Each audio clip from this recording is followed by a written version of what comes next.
Köszöntöm. Igen. Itt a pillanatok egyik. Köszöntöm kedves nézőinket! Önök a Líceum televízió adását látják. Nézzük, mit kínálunk önöknek az előttünk álló 2 órában.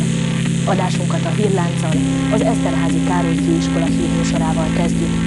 Ezt követően Arcképek című magazinműsorunk következő részét láthatják, amelyben dr. Tóth Tibor, az Eszterházy Károly Főiskola mozgóképkultúra tanszék mestertanárának életével és munkásságával ismerkedhetünk meg. Folytatásban egy spanyol dokumentumfilmre hívom fel kedves nézőink figyelmét, Asamara címmel, melyet John Garano, Raúl López Asamara rendezett. Napjainkban rengeteg afrikai gyerek kényszerül arra, hogy dolgozzon családja életben maradásáért. Ki városban, ki a vidéken küzd a túlélésért. A 41. Magyar Filmszemle. Ezt a címet viseli a következő könnyebb magazinműsorunk, amelyet a mozgóképkultúra és médiaismeret szakos hallgatóink állítottak össze.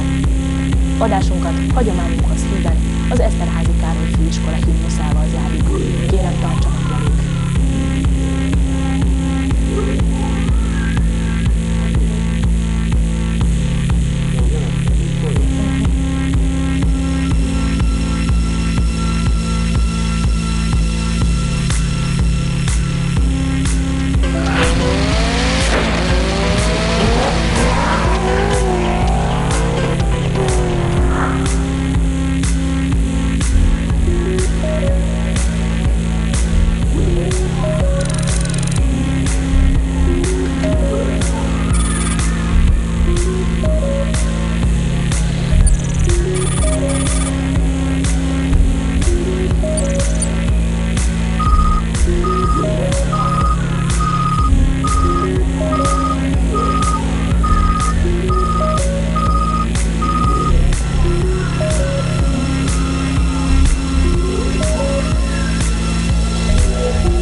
Köszöntöm kedves nézőinket!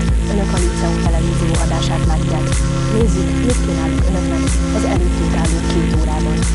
Adásunkat a Hírlánccal, az Eszterházy Károly Főiskola hírműsorával kezdjük. Ezt követően Arcképek című magazinműsorunk következő részét láthatják, amelyben dr. Tóth Tibor, az Eszterházy Károly Főiskola mozgóképkultúra tanszék mestertanárának életével és munkásságával ismerkedhetünk meg.